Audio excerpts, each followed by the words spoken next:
Okay, before we get started, let's get something straight. Multitasking doesn't work. Now, I know the title and so forth. We'll get to that. But first, we need to acknowledge the cold, hard truth of multitasking. Basically, it turns us into morons. Countless peer-reviewed studies have shown that multitasking basically results in reduced productivity, reduced performance, lower grades, and erosion of just about every measure of human performance. I'm telling you, it's no good. I mean, come on. When was the last time you saw an NBA player posting to TikTok while setting up for a three-pointer? But now here's the thing. As awful as multitasking is, the truth of the matter is you're going to do it anyway. Strike that.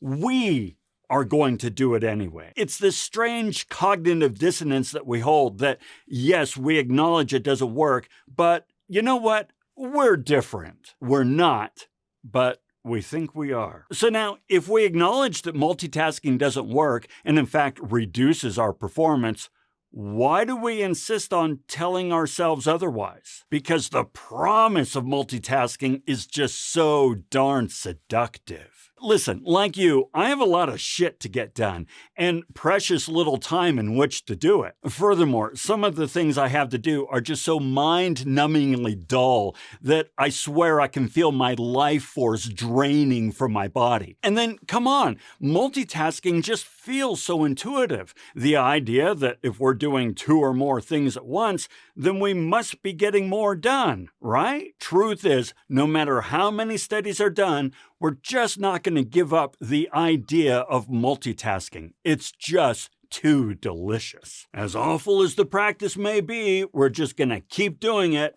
End of story. Okay. So with that in mind, here are 6 things you should consider when multitasking.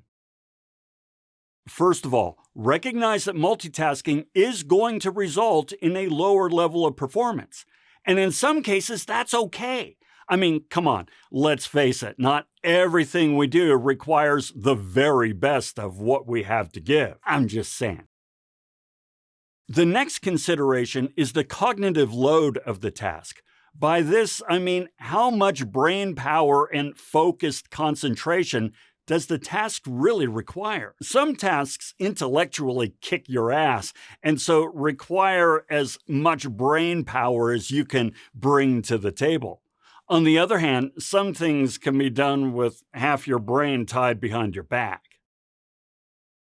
Another thing to bear in mind is the degree to which you can start and stop a task on a dime. The best sort of activity to multitask is one that can easily and quickly be put on pause when your attention is demanded elsewhere. Likewise, you'll want the task to be something that you can easily start back up without too much ramp time. This is task switching, and task switching, well, it comes with a cognitive cost. However, the easier it is to move in and out of a task, to switch from one to another, well, the less it will cost you. Next, what's the risk of the task usurping all your attention and stealing you away from the primary activity? It's not like jotting down a shopping list is likely to become an all-consuming activity while you're in a Zoom meeting, so you can probably get away with that. On the other hand, it's entirely possible that a video game will pull you completely away, and so you're essentially leaving the meeting high and dry. When your attention is then called to the meeting, you're not ready to participate. So yeah, if the activity is likely to suck you in completely, then it's really not a good candidate for multitasking. The fifth consideration is one of, value add to what needs to be done. Since multitasking comes at a cost to our performance, we should do everything we can to make sure that cumulatively we're creating greater value in multitasking than if we were unitasking. For example, let's say that I'm in an hour-long meeting with 14 other faculty discussing possible ways to help students see the value in general education. If I treat this meeting as a unitask and do nothing else, I can deliver 100% of myself to the discussion. However, the meeting doesn't need 100% of me. It would benefit just fine with 70% of my engagement. This means I have 30% of my attention up for grabs. I should invest that 30% in something of value, such as answering student emails. Both of these activities, participating in the discussion and answering student emails, are value add, so I am getting something out of the effort I'm putting into the activities. As is the institution. My bosses are happy, my fellow faculty are happy, and my students are happy. Now, what I should not do with this extra 30% is surf social media or play video games. It's not that leisure activity is not an important activity. It is. But it should have its own time space. You should schedule a specific time slot for leisure activity. Multitasking should be an opportunity to increase the cumulative value of everything you're doing. Working and doing leisure at the same time, well, that just doesn't increase cumulative value. As a matter of fact, you're getting very little out of the work and you're getting very little out of the gaming. The sixth and final criterion for a suitable multitasking activity is that it should be unobtrusive. It shouldn't be anything that is distracting to those around you or is disruptive to the primary activity. This is a cardinal rule if you're multitasking during a meeting or a class or lectures or some other group activity.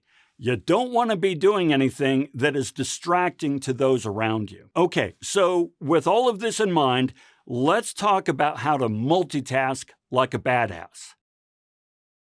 First, have at the ready a whole set of tasks that you can draw upon when a multitasking opportunity arises. Remember, we're talking about tasks that are not dependent upon high performance, have a low cognitive load, can be easily started and stopped, are not likely to consume your full attention, are value add to what needs to be done, and is not distracting to those around you. Now for me, this list looks like things like cleaning up my email, reviewing tomorrow's lecture notes, planning tomorrow's to-do list, sketching a rough outline for my next video. Things like this work really well for me.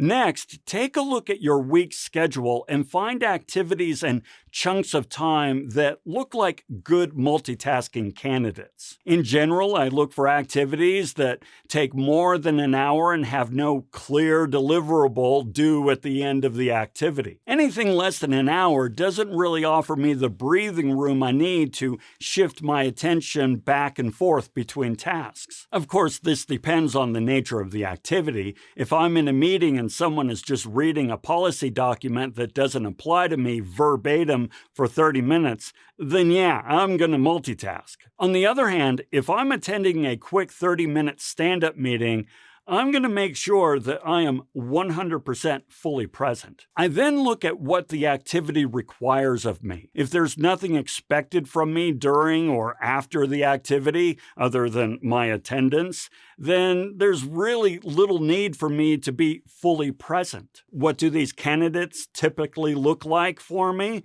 Well, meetings are always on the top of my list. Department meetings, committee meetings, or any meeting that is vague, poorly scoped, lacks a clear or meaningful agenda, and has very little to do with my day-to-day job is an automatic candidate for multitasking. I also target professional development sessions, seminars, and training workshops, things like that. Now, I want to be clear, I very much enjoy these activities and derive a great deal of value from them, so then why would I say it's a good candidate for multitasking? Well, remember, multitasking isn't necessarily an indictment of the value of the activity. I enjoy these events, but they're not geared directly toward me or my specific needs. They are broad survey events designed to meet everyone at some level. This means that a good portion of what they have to offer will likely have minimal value to me. My job is to listen for the golden nuggets of insight that will provide me with real value. Until then, I can go ahead and divide my attention to other things that add value. Of course, there are many other things that could be considered a qualified activity, but this gives you an idea. And so with that, go forth, use your time wisely, and multitask like a badass. Go off and make some trouble, and we'll see you soon.